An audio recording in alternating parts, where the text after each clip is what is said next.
If you like the smell of old books, that's the place to be. He swears that smell is him, but I'm not sure I believe that. And I know Joe's in there. Oh, I see the top of his head. That's Joe waving at us now, folks. That picture you have right there, he took that picture down on the St. Johns River. Isn't that beautiful? Jensen Pottery, folks, Ken's back there somewhere, probably in that little nook back there. All those musical instruments you see, the horns, the banjos, the guitars, the ukuleles, he made those out of pottery, and they work.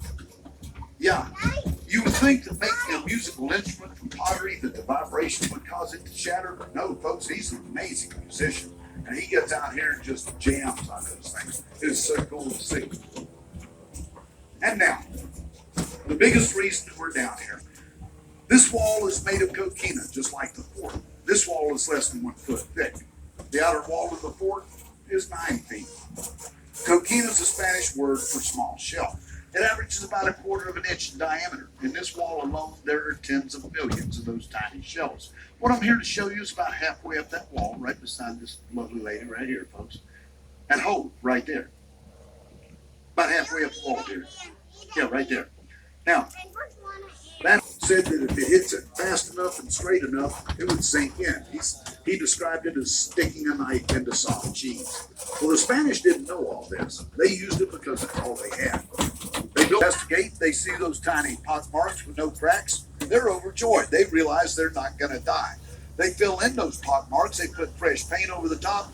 It looks brand new. Now, every day, James Moore is out there, folks. He's looking at that fort through his spyglass. He sees what looks like a brand new wall. This military genius thinks the fort is actually healing itself. He makes a note of this in his journal. Well, after 51 days of firing, he's out of nearly everything. You have to remember, folks, he planned on being in that fort inside of a week, 2 at the most. It's over 7 weeks now. He has nothing to show for it. He comes out into town looking around. He can't find anything here either. He burns down the town. Well, as soon as he leaves, the Spanish come out. They start looking around. They start picking stuff up and cleaning up. They start rebuilding. Now, coming up to our right, this big, beautiful house over here, folks. The Gonzales Alvarez house, folks. First one completed, 1726. That's why this is considered to be St. Augustine.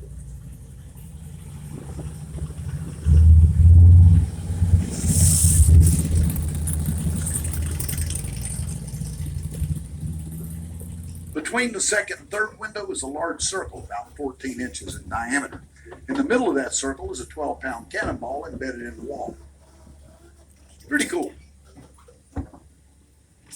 And it is pretty cool, folks. Despite what I'm getting ready to tell you about it.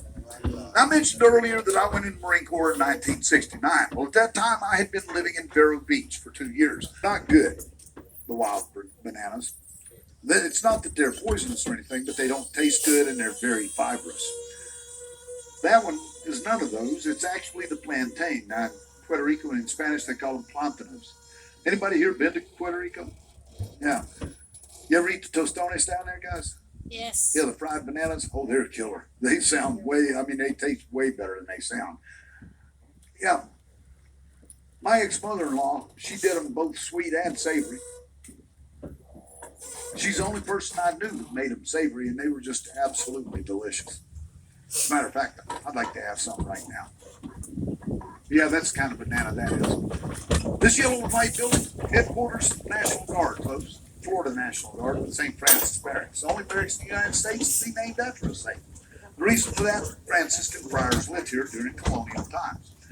Now, not in the barracks, of course, they didn't exist, but over here. Folks, right out at.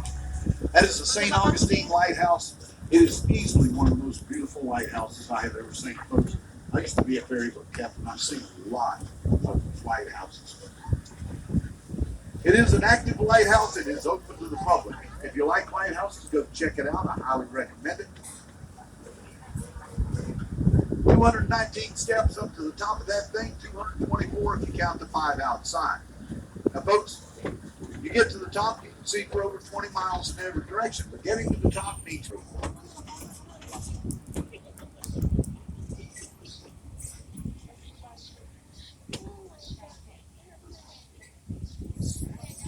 Now, Completed in 1926. It connects St. Augustine to Anastasia Island, where all that cocaine came from. Called the Bridge of Lions. You look at the foot here on this end, folks. You see those beautiful Carrera marble lions, exact replicas of the Medici lions in Madrid, Spain. Now, 1926, that's the kicker. You see our beautiful fort here in front of us. It was completed 1695. That's a big gap. We didn't have a bridge when the fort was built. All of that coquina had to be ferried across. It took 23 years. Now, the reason it took so long, there's 7 people.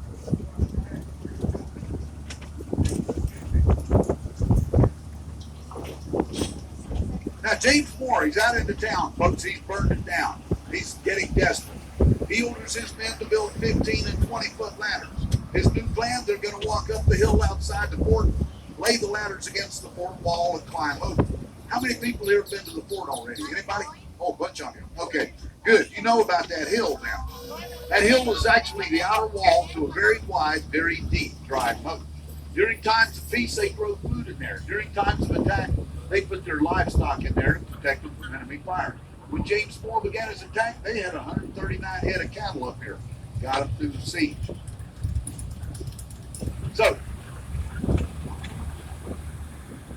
today, there's a stone bridge at the top. You can easily tell, even from a distance. Oh, guys, you want something fun? That right there, that boat? That's a lot. Today, even from a distance, you can tell that hill doesn't go all the way across the fort because of that stone bridge. 1702, that stone bridge didn't exist. It looked like the fort had been built directly on top of the hill.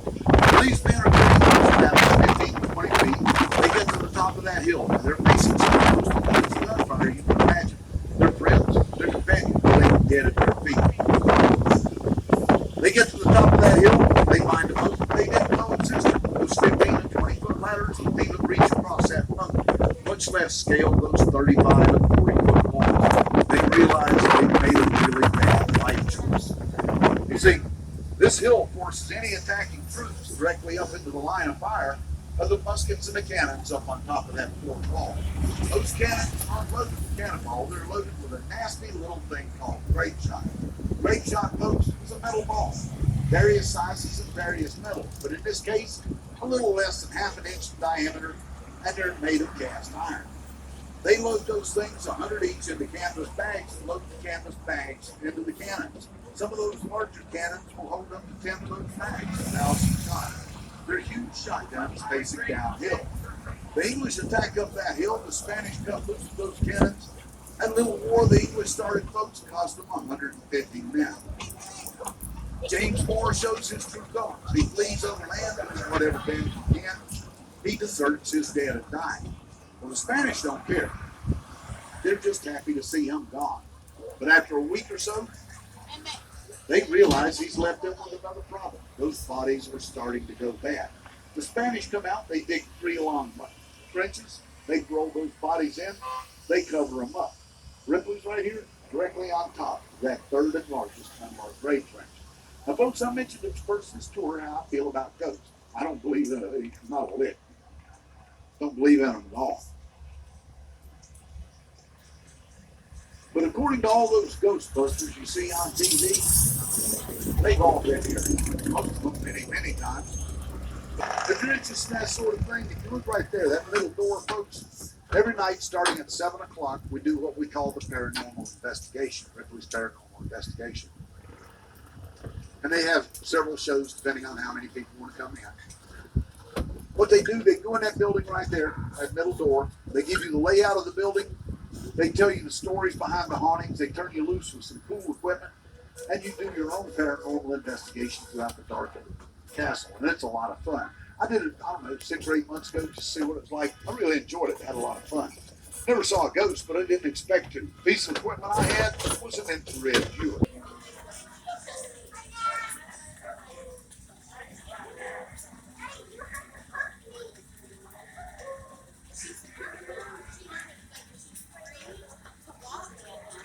Nothing for it.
aceite de oliva. Y entonces te ponen pancitos y cositas así, tú vas probando todos los tipos de aceite. Pero yo ni sé ni dónde queda esto. Yo sé que es por la avenida, porque caminamos.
Esa no está en llover.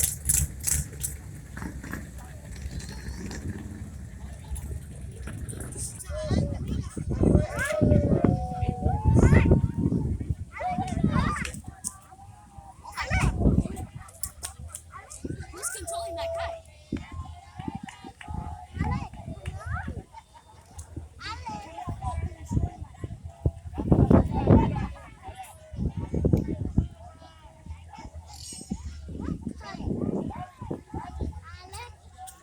Mom, let's go. What are we doing?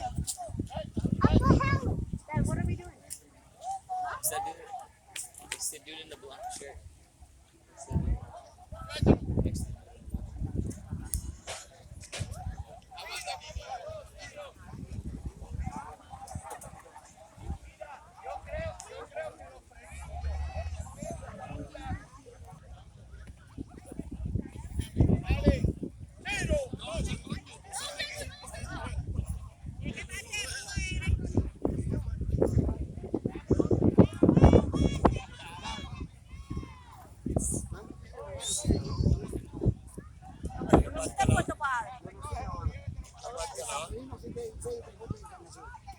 Ah, eso era buena belleza, ¿eh? No, eso es de ¡Otra octubre. vez! San Bernardo, 7